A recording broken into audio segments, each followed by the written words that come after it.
All right. We do the little Wayne's World thing in the beginning. So in 5, 4.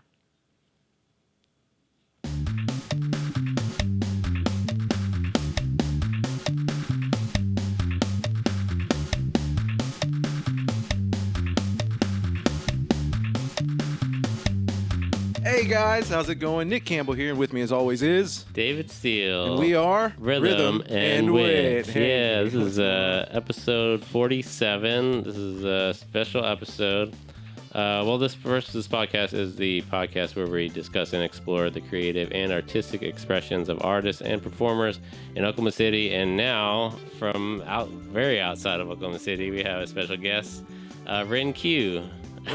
What's up, fam? Thanks for having me. That was so fun to watch. Yeah. Both, that was really. I don't know if people could like just listen to this podcast, but if you can't see, that was really adorable. We haven't done that specific kind of intro. I mean, that's fairly new, I guess. I mean, but yeah, the whole saying it together. I guess it's probably been about a year, maybe. But we've been doing this podcast for couple years at least now. Wow, trying. I mean, this is kind of the podcast. This world. feels like our second season. I know you were saying before we started about your second season of the show, and we've definitely moved and it's evolved, from the first year into now. But yeah, welcome. Thanks for coming. Yay. Thanks. So happy to be here. So where'd you come from? How'd you get here? I got here by car. Yeah. Got here by Subaru. 'Cause you're on tour. And by way of Subaru. And I was in Denver, which is where I live. And I got to be home for the last month-ish or so. And I'm home for another kind of 2 weeks, except for a little cool, kind of weekend things like this. And then we are back out on the road on tour again. So How long are you running? tour. How long have you been running since before? Oh my gosh. We really kicked. I had been doing kind of a couple shows on the West Coast at the beginning of the year, but I don't necessarily technically count that as tour, but I've been on the road since February. Oh, wow. Yeah, pretty much all year, huh? Kind of with small breaks in there. Yeah. Yes. That's great. But I love it. Yeah. I don't know. I love to travel. Yeah, I'm getting to see new places. I guess what's kind of one of the most exciting places you've been to so far? Oh my gosh, your there's favorite. There's so many cool things. Big love for Memphis. Oh, nice. Big love for Louisville. Big love for Provincetown, Massachusetts. Those have all been really fun, unexpectedly fun. That's The nice. people, and it's the people, really, when you kind of show up to a random town, you don't know anybody, and then suddenly everyone is just like, oh, well, we're just going to show you right around town. We picked you up a slice of pizza before they closed, and now we're going to go pop to 8 bars. And I'm just like, wow, this is amazing. Y'all really know how to treat a guy. Yeah, that's nice. So, That's yeah, cool. no, big love to all those spots. Yeah, it sounds like a lot of fun. I saw that you went by Tulsa. Oh, yeah. And that's when I was looking up your stuff. And I was like, oh, man, this is awesome. The OK joke got me. Bless. I'm so glad. You know what? That's one of my favorite jokes I've ever written. And I was an early one that I wrote too. And I like to throw it in. And for a year, no one laughed at that joke. No one. And then it started getting pops, and now it's an AA joke. It works for every crowd for some reason. Cool. And I'm it was really nice to be okay, we're testing the Oklahoma joke on Oklahoma, right? Yeah, We're gonna see if you like it. I don't know. And they were like, oh yeah, that's us. And I was cool. I feel like Oklahoma has a fairly good sense of humor about itself, or the people here. It's I don't know. Everyone's laid back. This is such a laid back city. I feel like, or the population. Yeah. That's nice. Well, I'm a sucker for just sweet, cute jokes. Yeah. So when it Bless, me too. there was I don't even remember. It was a meme from a long time ago, and there's a tiny little red chili, and I was just laying in bed next to my wife, and I was just it said, "Man, this thing is cute," and somebody put underneath it. It's "Man, that looks like it's a little chilly," and I just bust 12 o'clock at night, in bed, Silly. just I go, love look that. at this. You gotta She's check like, those "Can you out. please leave me the fuck alone?" Yeah.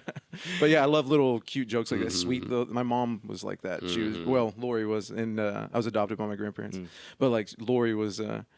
She was fucking crazy, dude. She loved she was a cheese ball, She was about my biological mom, but she was like, I love cheesy guys, and so I just grew up to be one. Yeah. That's the most precious origin story I've ever Hear heard. that, Liz? Precious, not annoying, but yeah. But I saw you, and I was like, oh, this is fun, and you would come by Tulsa, and I was like, man, I want to see. I'm just gonna reach out, just a shot in the dark. Yeah. And, So glad you did. And you're, oh man, yeah, it was great. Yeah, It's great. 'cause Denver's not terribly far. Like I was telling you before earlier, my sister lives there. It's like, what, 8 hours? Yeah, it's like an audiobook and a half. Yeah, you know? it's like you That's can not get bad. there I'm and great. I can crank that start in the morning, get there by bingo. late in the evening. But Yeah.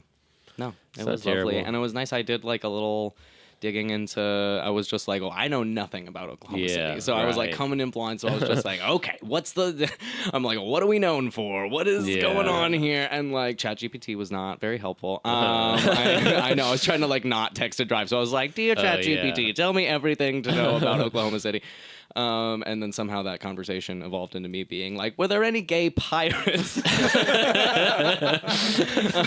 That's usually how it evolves. That's right. Standard comedian train of thought.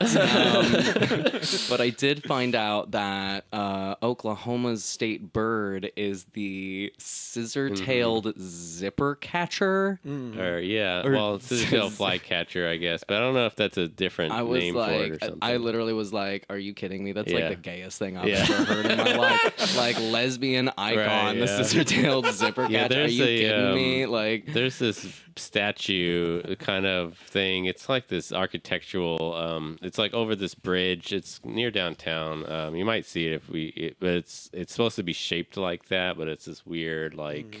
I don't know, like ethereal bird bridge shape. Yeah, Well, it's got great. its legs in the air. Yeah, I mean, like and you can walk underneath the bridge.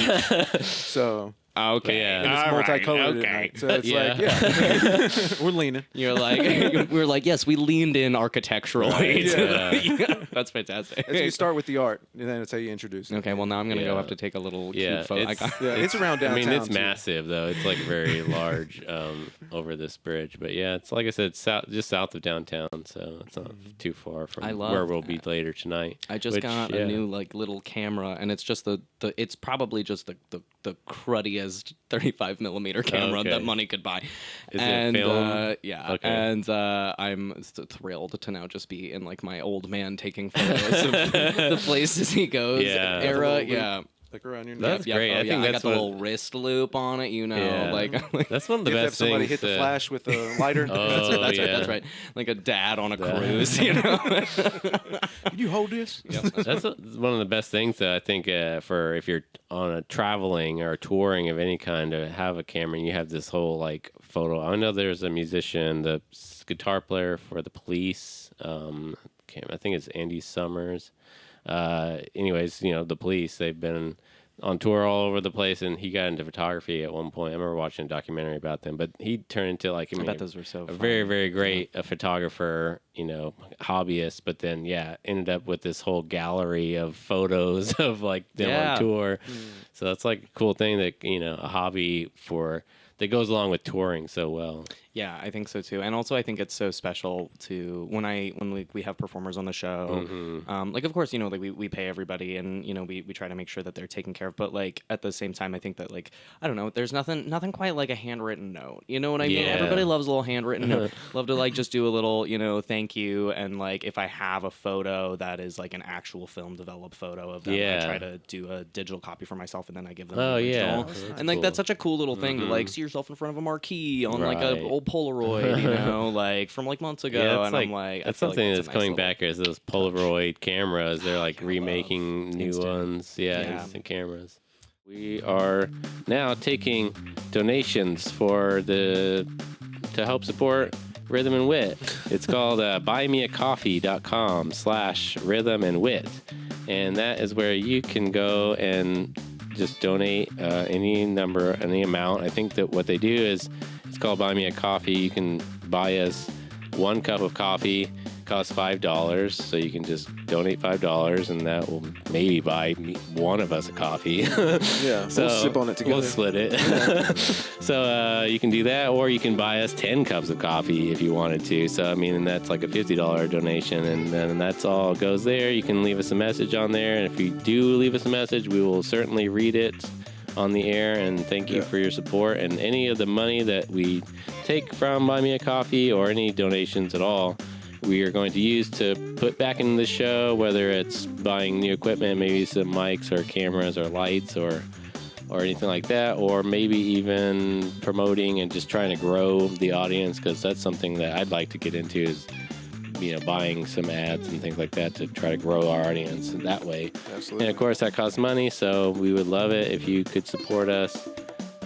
If you have the means, please go to buymeacoffee.com/rhythm wit. Rhythm and Wit.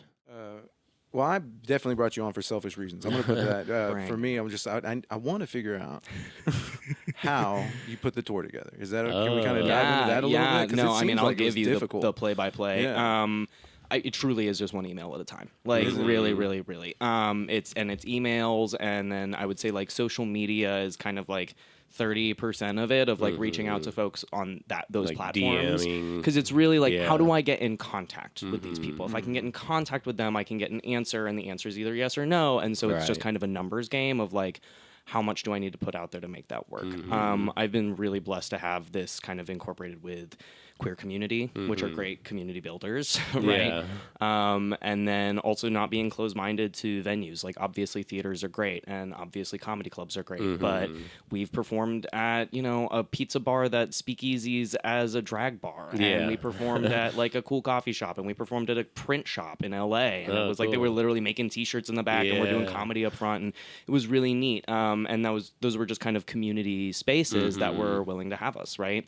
And we're certainly within our budget, right? Which was Yeah. nice. When we So can do you have to rent the tickets. place out, kind of? Or It you have to ask for that? totally depends. Yeah. Some places give it to us for free because we are, kind of fundraising oriented, right? And so that's like their contribution. If they are a bar, usually they're like, if we make, $300, $400, $500 in bar sales, then like whatever, great. Yeah. You can Yeah. have it for free. If not, then we'll take a cut. Ticket splits are my preferred because I think that everybody benefits. I really love to get like a 20 to 80 or 30 to 70 ticket split with like 20 to 30 going to the venue, and like we get to keep the other like, 70% or so. And some places are just like, just give us $400, and I'm like, okay. Yeah. And hopefully we recoup that back and then some. So that's been kind of the pricing around it. When you get a ticket split, it's nice because there's just no upfront cost that you have to cover, right? Yeah. So that's like kind of the ideal piece of that.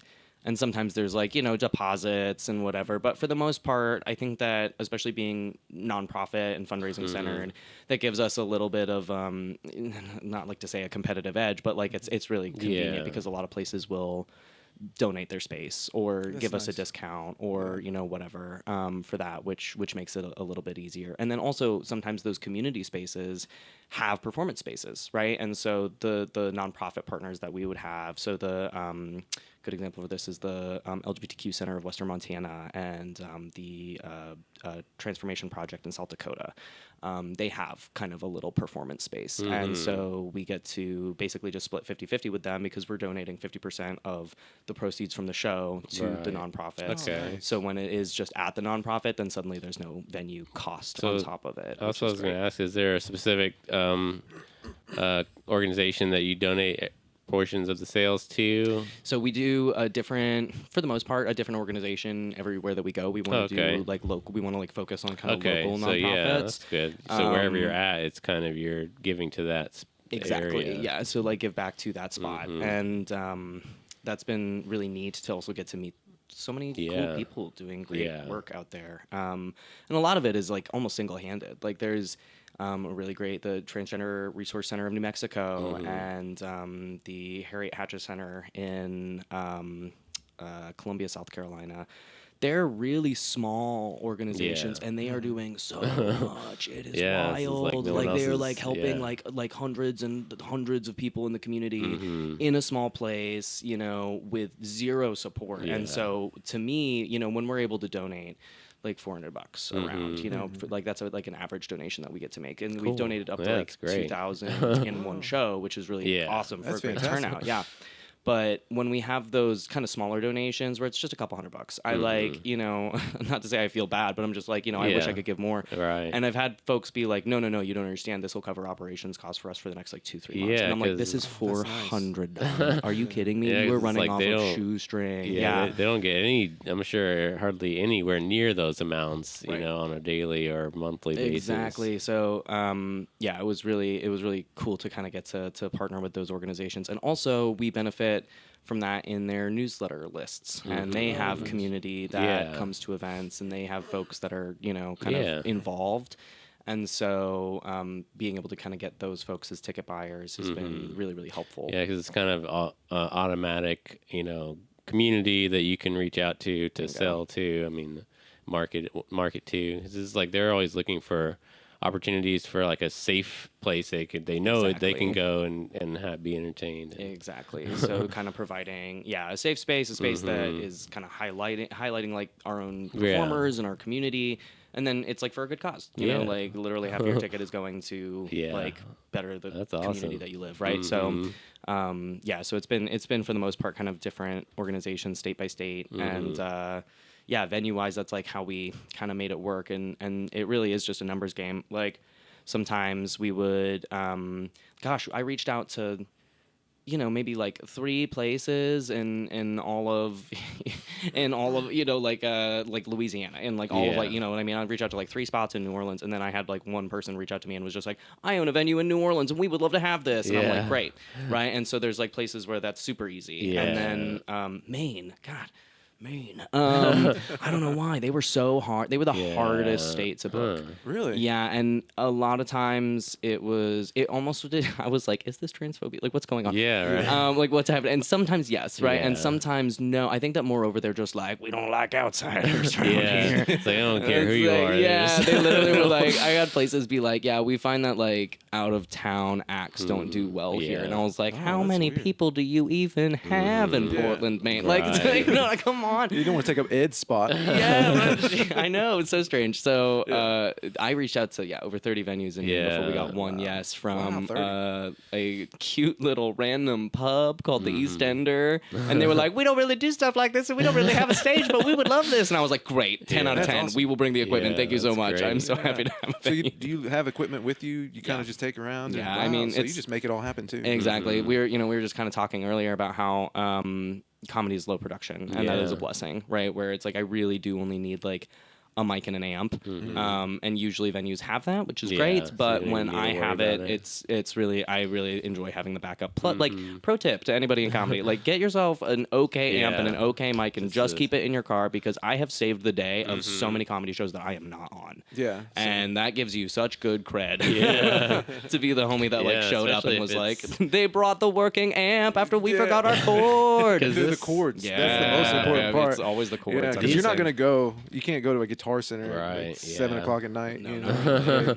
I mean, who else sells chords? I mean, I think Target does. Nobody sells chords. Just like, right out. You go to Best Buy and you're like, oh, do you have this aux cable? Yeah, nowadays it's like the PAs and stuff. There's so much, the technology is advanced to where it's like you can get like a really loud amp, you know, that's not even very heavy, you know, or very big, so you can keep it in your trunk or whatever. Yes. Home Depot has the job site amps, where it's just like maybe a piece of string to like a cup, and then it's like kind of thing that looks like an old DeWalt radio. And it's just I worked construction for a long time, so you would hear safety stuff from those, and they don't work. Oh yeah, they don't work. No, you're just like, I can ignore this. This is good. This goes with my coffee really well. But no, I was curious. So you look for venues. When you're looking for venues, do you have like a seat kind of account that you're looking for? Yeah, it really has been quite variable. We started out averaging around like, you know, kind of 40, 50 people a show, and now we're averaging closer to like 100, which is amazing. Hey, congrats. Thank you. Yeah. You know what I mean? A lot of times I'm just like, how did we pull 100 people in Boise, Idaho? I don't know anyone in Boise, Idaho. Like, that's incredible. Do you think it's the community? I don't know. I've been running this kind of in how I saw people run kind of like garage style shows back in the early 2000s, which was for, like, literally music? sending out a single email to be like, hey, this random D&D group, hey, this random therapist office, hey, this random organization that does HIV/AIDS prevention, hey, this random like PFLAG, hey, every single PFLAG in the state, would you like a discount code? We would love for you to come see this show. And I like send out about 50 of those emails per location. Do you really? Yeah, and I just do like a little personal reach out to be like, love your work, thanks for what you do in the community, here's a discount code, we would love to laugh with you. And people really show up. Like we had like 100 people come to our show in Reno, Nevada, and like I don't know anybody in Reno. I ain't never been to Reno. And homies came out in droves, and it was literally like a shout out to like the one P flag mom that like sent, put that on the newsletter list and was like, every mom of P flag is in all of like northern Nevada is coming to the show. That's beautiful. I love that. Yeah, it's been really effective. So how much do you usually sell your tickets at then? We try to just price it $20. That's good. Yeah, just a $20 ticket. That's a good night's entertainment. And that way we can also, like, if we do a discount for folks, like, and get them down to like kind of 15, then that's I feel like really doable. And I really have a mentality around. I mean, this is kind of old school from when I was doing like theater, but like, if you have a $20 bill, that's a ticket. You know what I mean? And like that feels like not a huge expense when you're like when it's a good show. And I think anything more than that, even I'm like, God, oh man, that's multiple bills. Yeah. I don't know. I could get a whole sub from Jimmy John. That's right. That's right. That's a 24-inch pizza right there. Exactly. So I think that we try to kick it at $20. Yeah. But I also have a personal policy if I can swing it with like the venue. To just never turn anybody away. And I think that is like it. I have 100% of the time that has paid itself back, if that makes sense. Where like we let in someone to a show for free, and then they end up telling a bunch of their friends, and those friends come to like the next 3 shows, or like we've literally had like double shows where people show up and are like, oh, I don't have any money, and then they literally like go and come back and then give us like that and stay for another show. Nice. And so they'll like actually like pay the ticket after the fact because they had such a good time, and like that's so cool, and I think that really speaks to me into that. Like, I think that art should be free, and I think that like it is hard to do that. And so when we are able to kind of like give it away in love, usually I think it comes back to us in love too. That's awesome. So the tour is Here to Pee. That's right. Here to pee. Yeah. Here to pee, there to pee, everywhere to pee. So how many the goal is to go to all 50 states? That's correct. What are you at now? We are 27 states plus DC, which isn't a state, and that feels rude. It's like it's be 51, but I really didn't know that DC wasn't a state until I started doing this. Yeah, and I then guess I I got thought there it- and I was like, that's 26, and they're like, no, and I was like, what? Yeah, I thought it was a part of the 50. That doesn't technically, feel but right. I'm like, I don't know. Anyway, yeah. I'm like, Rhode Island's a state in DC. Yeah, isn't right. it? Sorry, Rhode Island. But yeah, we're 27 states so far, and then we have 17 coming up in August, and then we kind of finish out in November with like southern states. So you've got every state booked already. Everything but Mississippi. Okay, is that the last? Everything but holdout? Mississippi. Mississippi's the last holdout, but we also that one has been. I haven't reached out to nearly as many venues in like Mississippi as I did Maine because they're a little bit farther out, and then also we had a personal connection. So like if there was an ability for that to pull through, then like it would be worth waiting for. But regardless, I mean honestly, the South like kind of booked itself. Like my prejudice around the country has been very much flipped in that I think a lot of folks think that southern states are redder and are meaner and are going to be harder for queer comedians and performers in general. And I have had the very opposite to be the truth. How was Tulsa? Tulsa was good? Tulsa was great. We were at the Starlight. They were lovely. Oh yeah, they were super lovely, gorgeous little space. It was so cool. Did you get to meet any local comics there? Oh my gosh, I did, and I'm gonna blank on their names. I was curious because we know a bunch of people up there. I know Laura Cook does stuff up there, Yes. and Brett Jeffries. Yeah. And I want a lovely guy that I want to call Glenn, but I don't know if that's his name. But no, homies were great, and it was really cool because we had about 50 people. And then people would kind of like go in and out. And then every time someone would leave, we would have like 2 more people come in. And so that was really cool to have like basically a standing room only show that I thought was going to be sparsely attended. So that was really, really lovely. And also just such a cute little spot. I don't know. Like it was gorgeous. We had a really beautiful sunset. And like the vibe outside was really nice. Folks were like hanging out and like smoking and talking to each other. And like that's always just a good feeling when you can laugh with folks and then you don't just go back to being strangers right after. Right.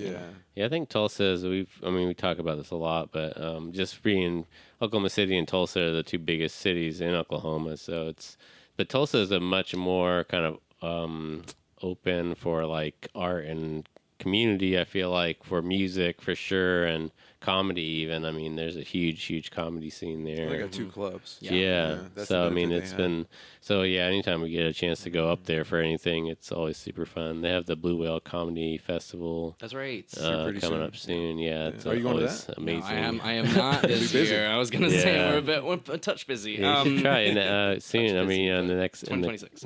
Next year. That'd be incredible. Yeah. I love that. So how do you promote these?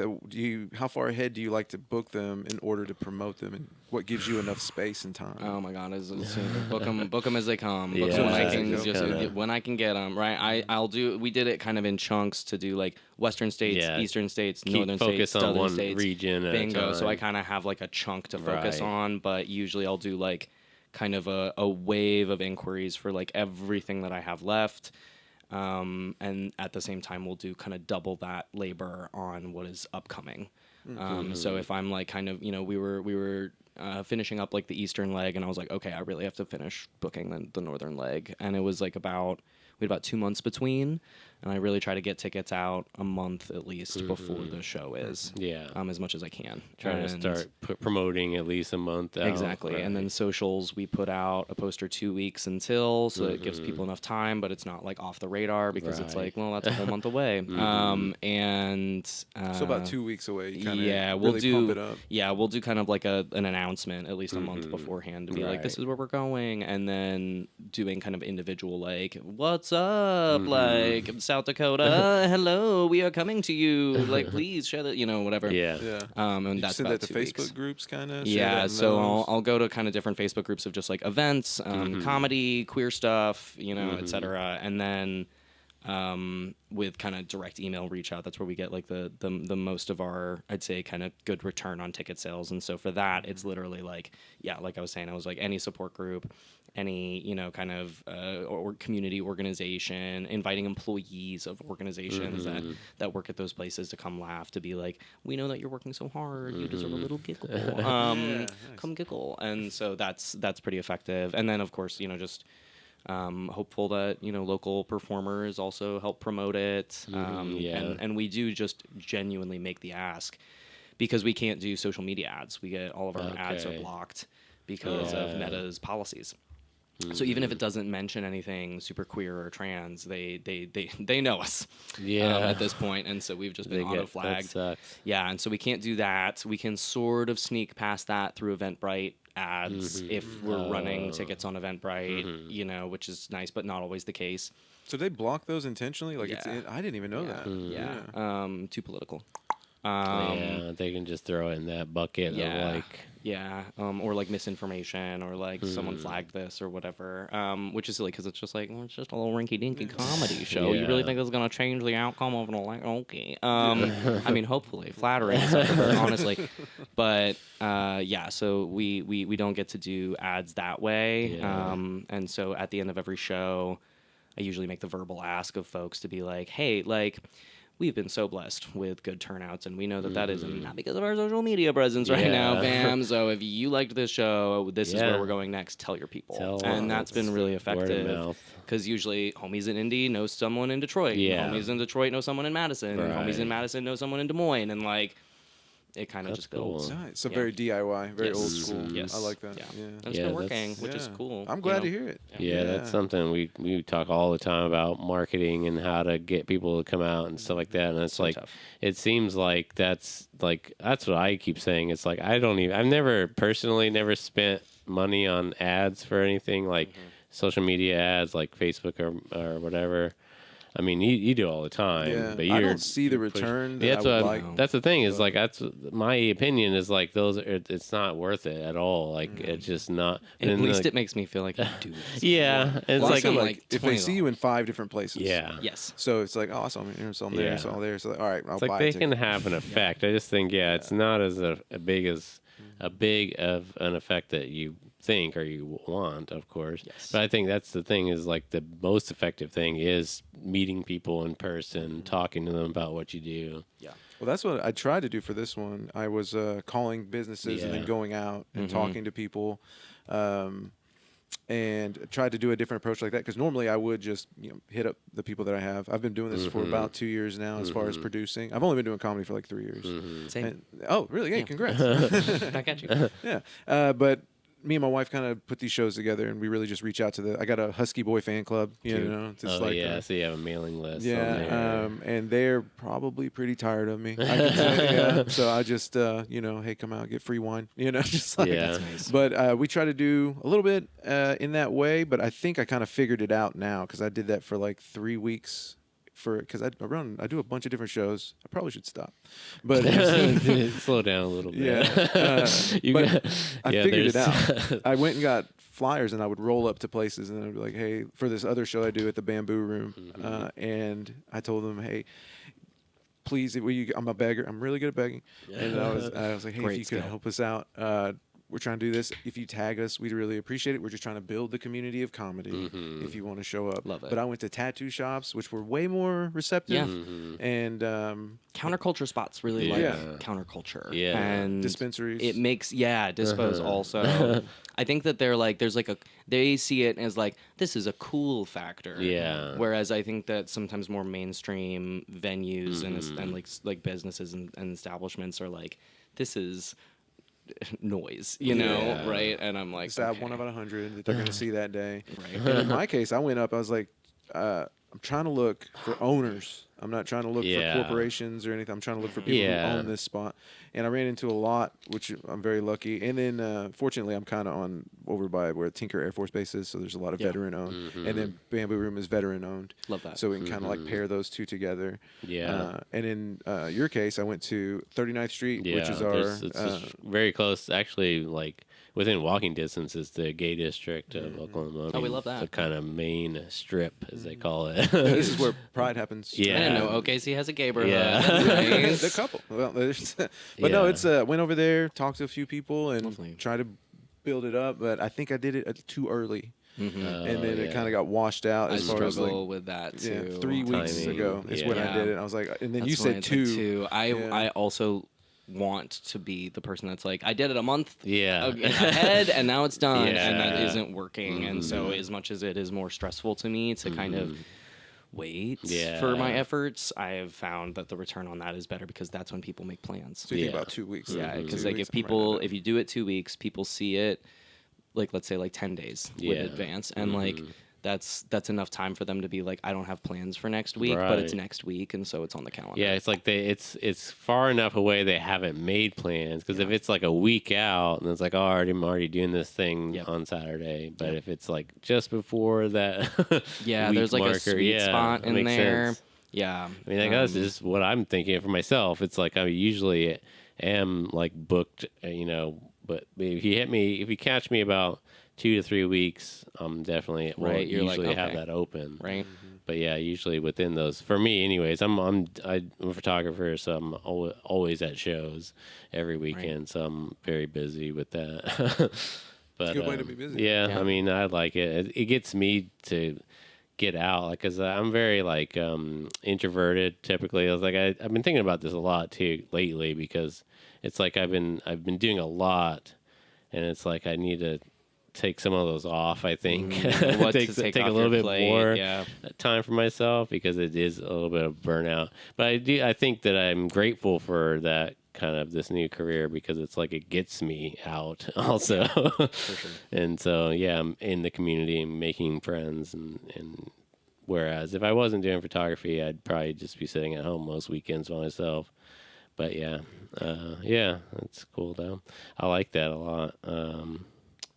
So what else you got? Well, you've been doing it for 3 years, which is super cool. To do a whole tour within. Are you pulling other people in and kind of? Do you have like other talent, and then you're headlining? Yeah. How'd you build your sets? I either host or headline, just because I think that like if I, you know what I mean, if I can pay someone a little extra to host and I can like trust them to kind of keep a room, then that's great, right? And if I don't have that, then I don't want to force that onto a comedian that is not comfortable with that or is not ready for that, or I can't like trust. But I try not to like book people I can't trust to do a good job, right? But it does happen, and especially since our talent pool is a little bit shorter, if you will, it's just smaller by nature of it, because it's like genderqueer people. So, you know, we're thinking like trans folks, we're thinking non-binary folks, and we're thinking drag artists. And sometimes there's not, you know, a whole lot of talent in rural areas for that. And sometimes they are not available even if they are, right? And so, but we try to highlight as many local acts as like we can, and I usually try to put at least like 4 other people on a lineup. So that way everybody kind of gets like about 10 minutes, and then I'll go up and do like 20, 30 minutes, and that feels like a good show for folks, right? It's like that 75-minute mark for people. Oh yeah, it's like a sweet, you know what I mean? If I where get it's to like 90, my butt starts to hurt. exactly 90 minutes, you got to pee now. You know what I mean? And like that's usually the limit for sure. Yeah, it's like 90, after that, I'm tired, you know, and so it feels like that's a good chunk of time. I love working with other folks, and it's been really cool to see how much talent there is across the country, and also that, you know, there have been trans people in comedy for a while, right? Like we've been in this industry kind of the whole time, but not necessarily being called that, or not necessarily being allowed into a lot of club spaces, or just people may not know. I mean, exactly. And then there's just kind of the actual competitiveness of the industry itself, right? Even if you're just a cis straight whatever the guy, you know, and you're super funny, it's still really difficult, right? And so I think that is like a piece of it. There's oftentimes clubs that say, you know, like, oh, we would love to book you, could you just not talk about being trans? We only want to book clean sets. And I'm like, I can give you a clean 20, but it's going to also be about me being trans. And they're like, then that's not a clean set. And so there's this concept that queerness is inherently taboo, and that kind of stays as a block for a lot of people in their commercial careers. And it is both, I get it, and it is also censorship. You know what I mean? Like it can be both.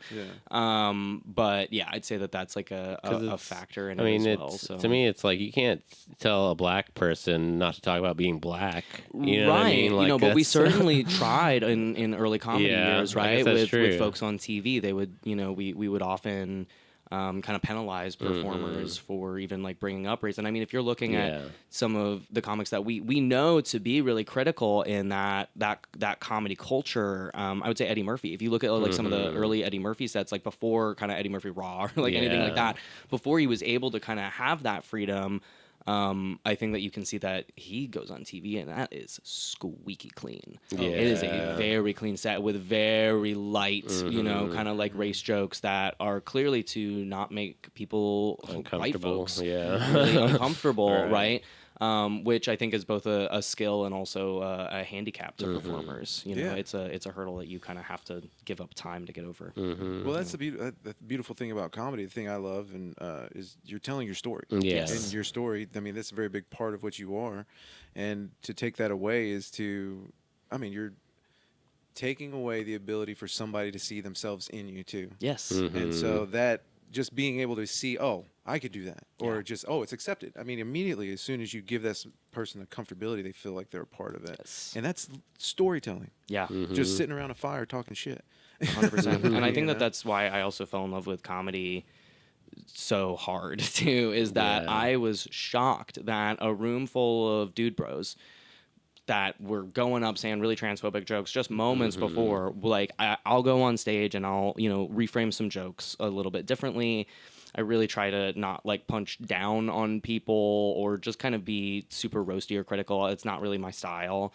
And then after, you know, kind of being on stage, I'll see the shift in the room, like as it happens, and watch the shift in people's jokes that they think are going to work better for a crowd because they see that, you know, maybe they're responsive to something that's more of a backhanded compliment than it is like a front-handed punch in the face, you know? And like, I think that's really beautiful. And then also just hearing comics come up to me afterwards and be like, wow, like that was really, you know, I didn't really think about this before, or like whatever. Like it is so hard to find people that are more willing to change their mind, because comedians see, well, funny's funny.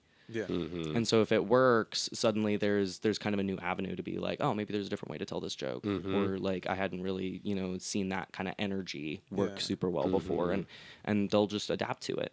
And a lot of places and a lot of art cultures are not so fluid or willing to like grow, you know, in the community. And I saw that in comedy, and I was like, oh my God, this is amazing. Like, to see it change in real time. Yeah, this is so cool. And also that like, yeah, it was like for the love of the art. It wasn't even anything, you know what I mean? Anything like performative or even ethical, which is, you know, debatable or whatever. But like, it's not that they're like, I want to be a better person, so I'm going to tell a less mean joke. They're just like, oh, but that worked. Yeah, that's what it is. It's you really know? efficient. It's like, oh, I'm gonna change my bait. Exactly. And like, I love that is the case. So how's your honestly. approach when you, so say you're coming into maybe a more rural or conservative area, you're as far as like audiences, you can come in, the ideas connection, and then you kind of tweak around that. Okay, I can see where they are, you know.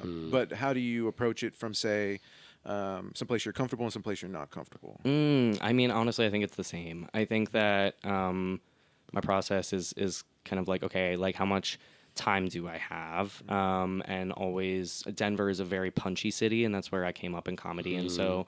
I always have in the back of my head, like, what's our word count? What's our, you know, kind of what's our like jokes per minute? Like, what's our, you know what I mean? Kind of our metrics around they're very, laughter. Like, structured, I guess. Yeah, and bit. then, so, like, kind of having that in mind, thinking about my time and what would fill that time. And then out of that, I try to just pick the things that I need to pick at least, like, 3 fence posts, if you will, of jokes that, like, even if they're not A jokes yet, even if they might be a risk for that audience, if that is the joke that I want to tell, if that is the silly that I have in me that wants to be silly that day, then I have to do it. Because if I don't, then there's kind of this other creative part of me that's just like, well, now we're gonna do nothing. Well, it's you like know, it and comes so it's through like I in the have to performance some way. yeah. And so I need to get find my silly. What do I want today that's silly? Yeah. Like tonight, I was just like, I don't know. Are they gonna like the Clitler bit? I don't know, but we're gonna run it. I already like it.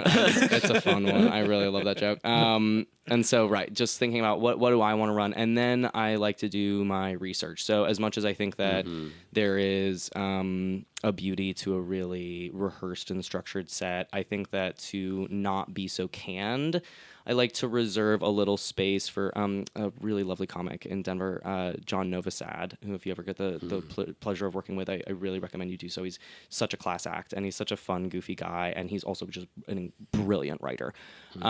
He does often a piece in his sets, and he'll announce it where he's like, and now it is time for our daily bit, you know, like it's like this is the daily paper, you know, essentially, and he'll just kind of recount little things that he wrote right before his set, or things from that day, or things about the room, and he will literally place it in the set. And I think that is, and even the announcement of it, he finds a cute, charming way to do it. And I love that, and I think that is a wonderful tactic to not be so canned, is to give yourself just that 60 to 120 seconds to be like, I found out about Oklahoma State bird, and here's a thing about wine, and you know what I mean? Like, what is the room that I'm in? Where am I at regionally? What am I noticing? Or even like, what did I do today? You know, I was at a show, one of my last headline sets, I went to an amusement park earlier in the day, and I did a bit just about being on an amusement park and not knowing what my scream sounds like, because I hadn't been on a roller coaster for 10 years.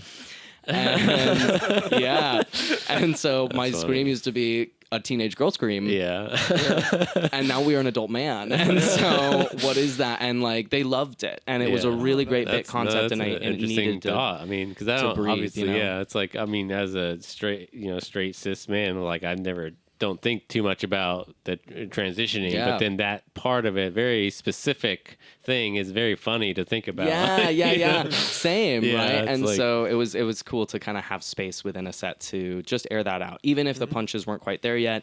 They could tell it was fresh, but the concept was still funny. It gave an element of like nowness to my performance, and to just the, you know, kind of the room. And I think that giving, you know, don't make it your whole set. Don't go off on a 10-minute tangent that you haven't tested at a show, you know. But if you have like a couple little, and you're like, ooh, I thought of this on the way, you know, give yourself space to do them in between your actual bits. And I would say, bookend them with strong bits. Yeah. So if I go in with an A bit and then I kind of give myself that little 2 minutes to do, you know, whatever, especially if you have the time, you know, if you're like lucky enough to have a feature or headline set, give yourself those minutes and then be able to bookend it with like, all right, and here's another really good zinger for you, and pick them back up in case it absolutely bombs. That's a good, definitely, it's definitely a good like kind of structure for that, because we talk to a lot of comics. I mean, mostly comics that are from here, but we know quite a few comics that will do that kind of similar thing, but maybe not so structured in that same way.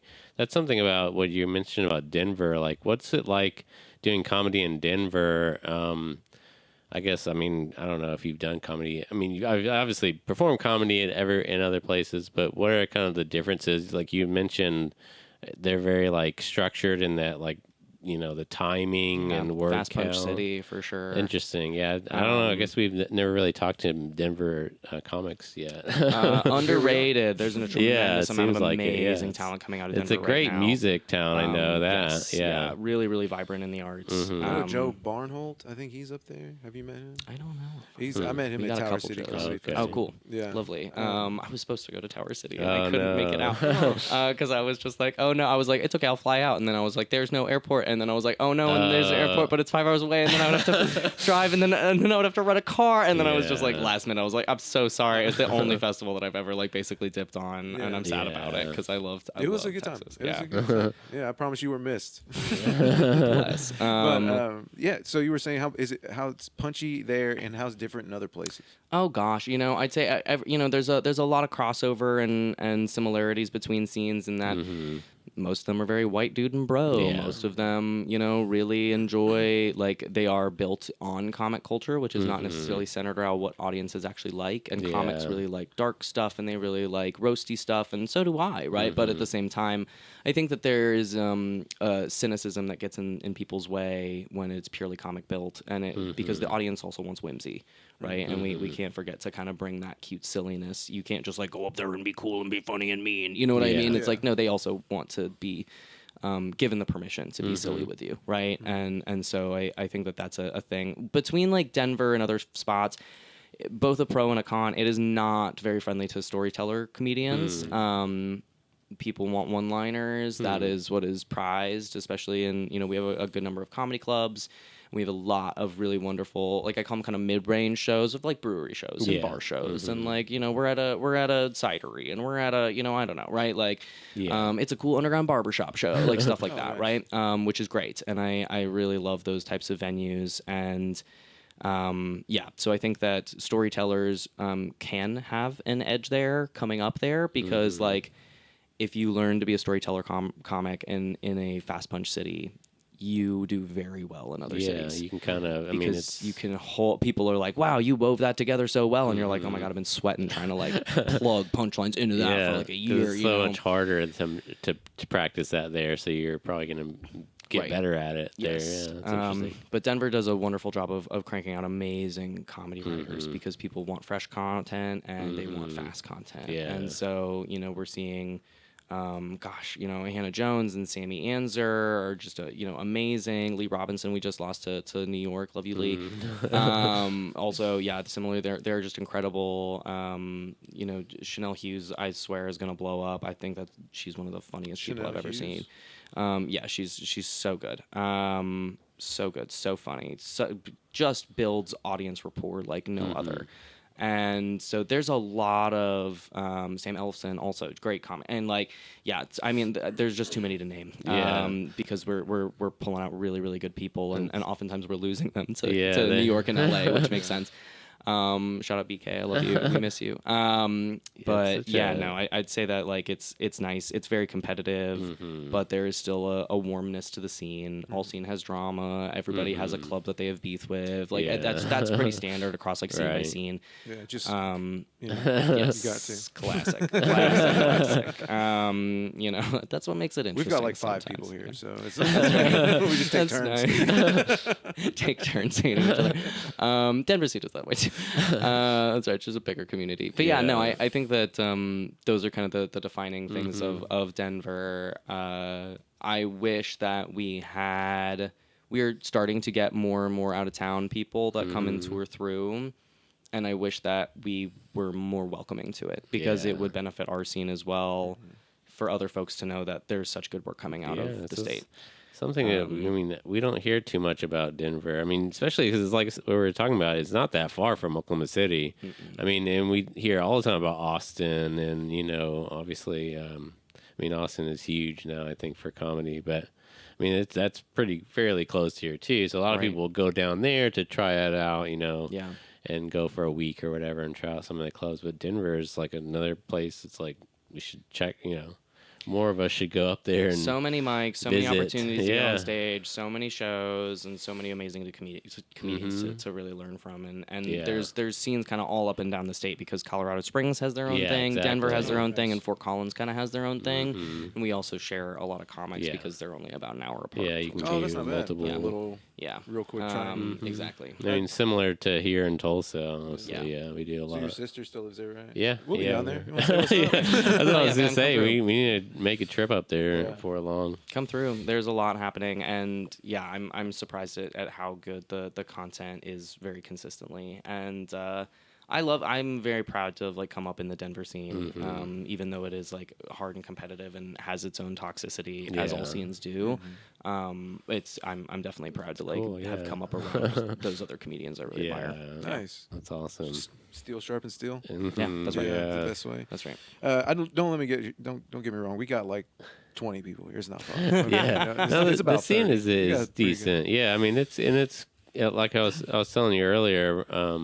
It's 10, 15 years ago, we played music, and it was kind of a stronger scene. I feel like that's kind of died off. The band scenes kind of went away, but the comedy scenes almost replaced it in a lot of ways. Yeah, I think so. When it's that's kind of growing up now, whereas 10, 15 years ago, I mean, there wasn't hardly any comics. I mean, we had barely one club. There really was only 5 people. It's one comedian at a mixed mic that happens once a month. I mean, that's the thing is as I've always been in the entertainment scene in a ways with music, and it's I only knew 2 comedians my whole life, until recently. I used to watch. I used to go and watch shows, local shows, and they would bring people in. Brad, Chad. And there's a few that have been around for a long time, but even then, it's they were all at the one at the Looney Bin in Tulsa. I mean, not Tulsa, but here. Yeah. But then it shut down. Yeah. So it's if you weren't in that community, you didn't know anything about what was going on with the comedy scene. But now I feel like it's kind of maybe a good thing that club closed in some ways, because it's spread people out, I think. Yeah. It's a lot more DIY now. Yeah. This episode of Rhythm Wit was brought to you by Campbell & Son Electric, Oklahoma City's trusted one-truck electrical contractor with over 20 years of experience in the field. Whether it's upgrading your home's electrical service, troubleshooting issues, or tackling small commercial projects, Campbell & Son Electric delivers top-notch work with care and attention you'd expect from a family business. Servicing areas like Del City, Edmond, Yukon, Mustang, and beyond, they're your go-to for reliable expert service. Need help with your next project? Visit CampbellandSonElectric.com today and get it done right the first time. Campbell & Son Electric, brightening Oklahoma, one wire at a time. So that's what I was asking. Is so you have these mid-tier kind of little bar shows and stuff like that. How are they received as far as the audience? Are they forward-facing, paying attention, or are they drinking with you in the background? It really depends on the show. I would say that we had when we were in Reno, it was called Carl's Saloon. I love Carl's Saloon, man. That was such a great place. I was this was awesome. We had these cuties come in, and they were out of chairs, and so homies just started sitting on the floor, and you got kind of your bar flies that were we'll stick around for the show, and they're just drinking at the bar, and it was a lot of dare I say hecklers, but they were it's a polite heckling where they're just clearly excited to be there and be involved with the show. And I love that. I love when the vibe is just we're drinking together, and a bunch of people were dressed up as pirates, and I was what's going on?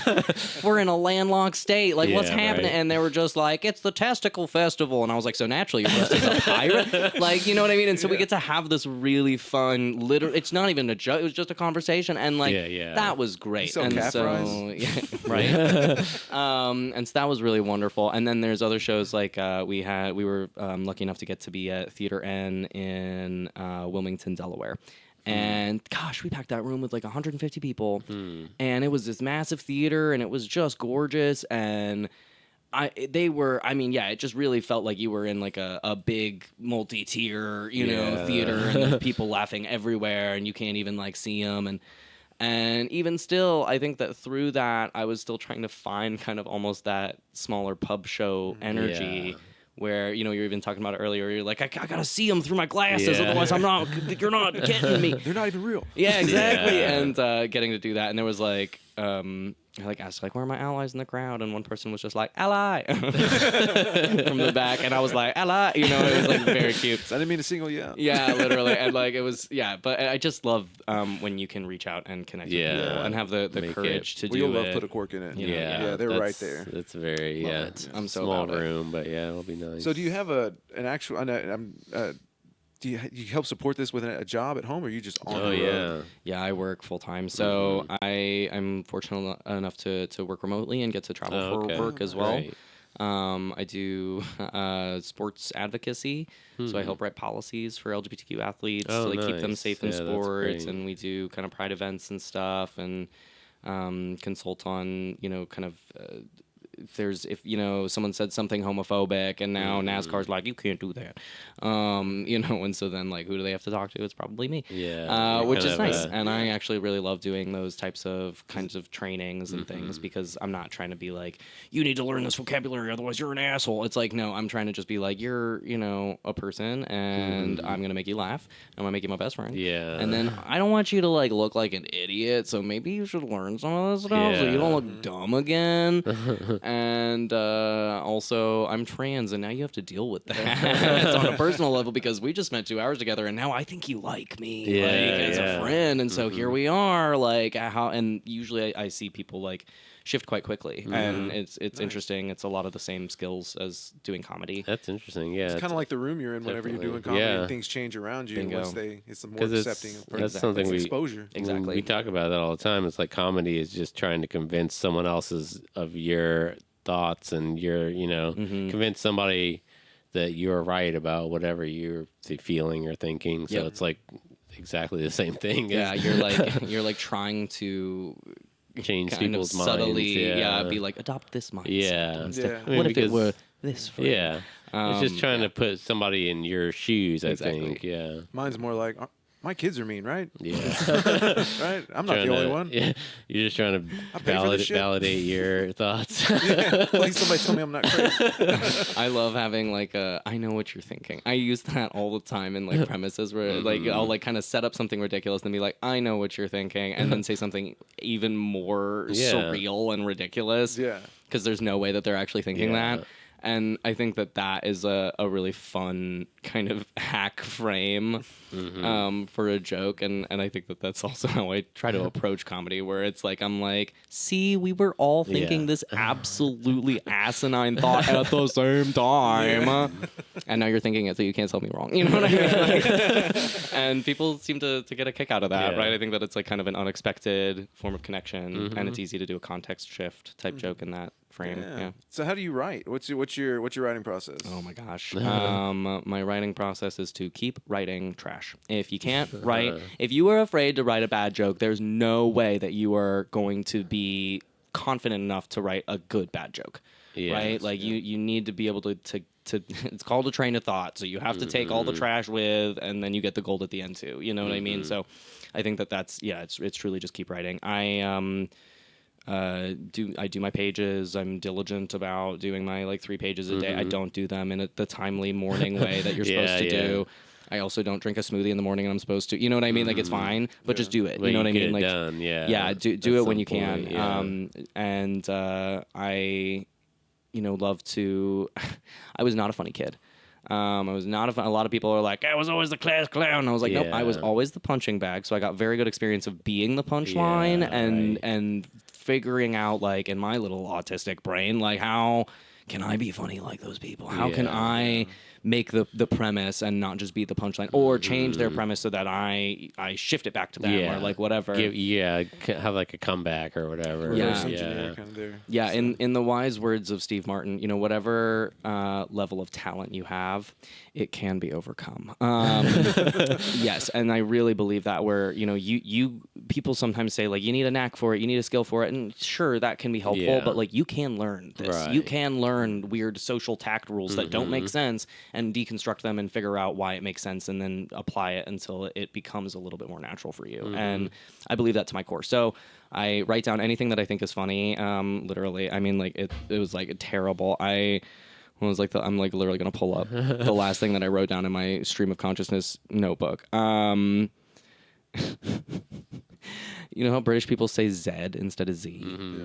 I feel like that's, I don't know. Like I love that like Brits gave Z a name, you know what I mean? Yeah. Like, why'd you do that? Like, it's like, I feel like they, they just love letters probably. They're just throwing in that European U everywhere they go to, you know what I mean? They're like, it's our favorite thing to do. Yeah. XYZ, you know, and I'm just like, y'all just throwing these letters Extra around. letters. Yeah, exactly. And so just like, I'm like, that's a funny concept that could use like punchlines. Definitely and so take that and exactly. So write down anything that is funny, even if it doesn't make sense why it's funny. Just write it down. There's something in it, and then I love to use the I believe it is Sally Halloway's Hadron Joke Collider method, which is basically you take that and then take kind of any other random thing, or even just taking kind of two of those keywords, so like British and letters, and then doing a mind map or a list around it, and then you try to find if there are anything that is the same, and if there's not, then you can also take one thing from one mind map and pair it against another thing of another mind map and try to find any surrealist bridge, any extravagant kind of like way that I can connect these two things, even if it doesn't make sense, where it's like balloons and dinosaurs, and I'm like, gosh, that must have looked so silly if a T-Rex was holding a balloon. You know what I mean? Like even that is enough to get that's almost something, like right? I like that. What is it called? I really recommend the book Advanced Joke Writing by Sally Halloway, and it is probably the best joke writing book I've ever read. And in it is the Hadron Joke Collider, among a lot of other different like frameworks for how to actually write jokes and more refined jokes. I love that it is a way to be like, how can I find the connections, or how can I build a bridge between these two things, even if it's ridiculous. I think that's like almost like the best, like you were saying, that is like the best joke. If you can make a joke out of a T-Rex holding a balloon, and I mean that's like putting two absurd ideas together and making it work is like one of the best things you can do, I feel like. Yeah, and I think that you have to give yourself permission to be silly and stupid, because if you can't do that for yourself as a writer or on stage, how can you expect audience members to mirror you in being able to let their guard down and be silly and stupid and laugh and like have a stupid laugh and laugh really hard at your joke? You know what I mean? Like I think that you have to open that up for yourself first. So yeah, I love to use that method. And I think that writing on, I definitely have the dream of being a writer on a show. As much as I love writing for myself and performing, I love writing for other people. So are you an author as well? Yeah, so I've written a couple plays and gotten to produce them, which was really cool, back in West Virginia too. So it was because you really mentioned neat. acting, right? That's what I was going to ask. I mean, that answers the question I was thinking of. What other kind of creative hobbies did you have? Maybe before comedy. Oh gosh, too much, too many. That's awesome. Love music. Yeah. Grew up a piano player. I play like 6 or so instruments, and I not well, certainly, but you tried everything. Yeah. Garage band it all, baby. Oh yeah, revolutionary garage band as a teenager. Truly does not get the credit it deserves. And I am a recent kind of more amateur photographer. Yeah. I did a lot of kind of video work in like kind of the 2010s or so. And I'm getting back into that now and basically relearning kind of more industry standards there, but really enjoying just kind of a point and shoot camera and getting a feel for 4 different lenses and 4 different camera bodies and what that is. I've published like 3 poetry books that are all really sappy poetry. But I love that. I love writing sappy poetry. And so even, you know what I mean? Like, I think that like, being able to write sappy poetry is part of the reason I'm able to do comedy now. Yeah. If that makes sense. similar. Because Yeah. if you can get over the fact that, like, you know what? So what if your art is cringe? Put it out there. Like, you know, and I did, and some of it is I can barely stand to look at it, and other pieces I'm like, you know what? That was like really freaking good. Yeah.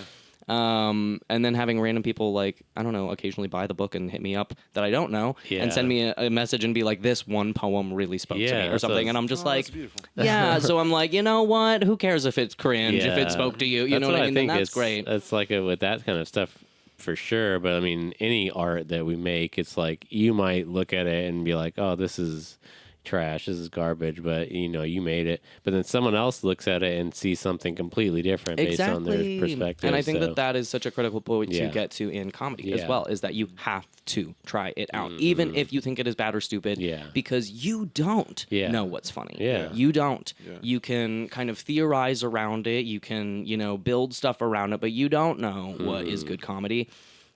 The audience knows. Yeah. And so to trust them for that, and like some of the, you know, gosh, I have a couple jokes that like I wrote and I was like, this is terrible. This is never going to get a laugh. And I go in and I'm almost like poo-pooing it before I even get there, and I'm putting on a weird attitude about it, and it still got a giggle. Yeah. And I'm like, what? Yeah. Really? You know, and then I if it gets a giggle, I force myself to workshop it, because if there's a kernel of funny in there, I want to find it, you know? Yeah. And I think that is a big piece to get to, is like, you don't know what's funny, and so you really do have to try everything out.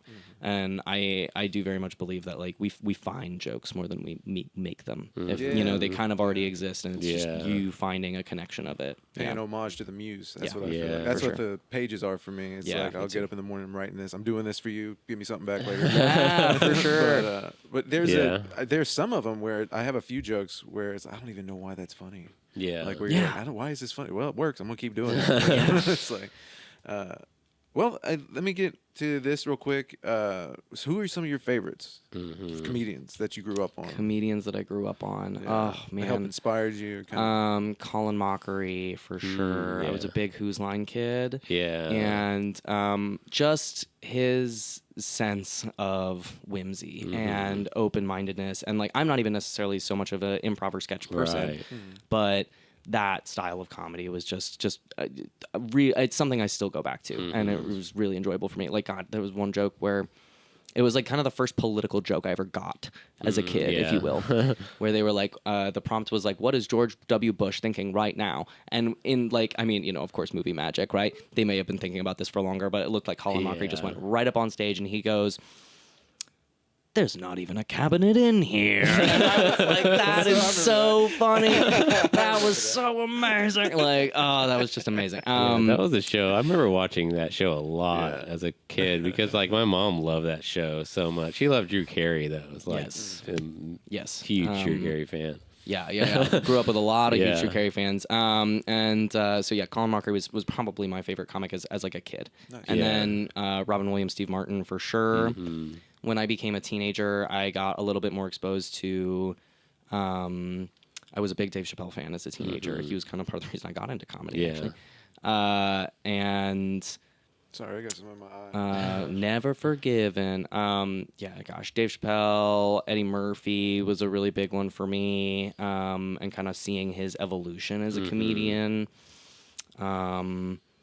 And now I think of both kind of comics that are alive and very, very old school comics are things that I really gravitate towards. So Paris Sachet out of DC and Kiana Scott out of Atlanta are some of my favorite comics right now, because they really just connect to an audience so well. And then as far as kind of like icons for me is like absolutely Moms Mabley, who, if you don't know about, you should know about. Absolutely one of the most premier comedians of her time. Was known as the funniest woman in the world, as a like openly queer, like black comedian in touring the Jim Crow South. Okay. And that's- still reach that level of acclaim, and the jokes still hold up. Like there was I was just watching a really great bit of hers on a TV show, and she was running a bit that was kind of common in her sets, which was about being set up with men. And she was talking about how like, oh God, he was so ugly. He was so ugly, it hurt my feelings. That joke is 80 years old, fam, and you still giggle. It's so good. And with her delivery and her just incredible sense of self, looking like this kind of funny grandma on stage. You're like, who let this, kind of like lady on stage? And she just would have a crowd roaring. Yeah. And to do so in a field that is built for you to not succeed, in spaces that are literally illegal for you to go to, and creating space for your community that way and earning that type of title, like that's what I want to be when I grow up. That's amazing, right? Yeah, really great joke writing. It's similar to what you were saying earlier. It's like you're taking something that's not accepted by many people and you're changing their minds. I think that's kind of what you're doing now. What I feel like you're on your way. That is the hope. You're in Oklahoma City right now. Oklahoma City. I was so excited. I had a great time in Tulsa, and so I was just like, I'm like so excited, like to pop around and be in like new city. I don't know. Yeah. Happy to have you back in Oklahoma for sure. Yeah. Well, thanks so much. Oh my gosh. Let them know where they can find you. Oh my gosh. All the things. I've been like looking behind me. I'm like, you over there. That's funny. Hi guys. Hilarious. You can find me all over the internet at Ren Q Comedy on all of the social platforms. RenQComedy.com for all the things. HereToPee.com and at HereToPee if you want to come see a show in one of our upcoming 23 states. Yes. And we'll be in the North in August, and we'll be in the South in November. And besides that, I don't know. You can find me all posting my face and my shows, and occasionally a thirsty photo on the internet. There you go. Nice. Yeah. Perfect. Just like just anything on Instagram, really. I was gonna say pretty much all of that is on Instagram. Yeah, I gotta start doing more thirsty posts. I see people doing where they're like little ab, little boobie, and then like immediate next post is like, here are my shows for July. Yeah. I want to show. And I'm like, that's brilliant. Yeah, I want to show my hairy bagel. That's what I'm gonna do. But yeah, thanks so much for coming. Yeah, Oh my gosh, it's been great. This was great. Excited for the show this Me evening. too. And thanks guys for watching. Yeah, all We right. appreciate it. We'll see you on the next one. Thanks. Blue. That was amazing. Cute. That was great.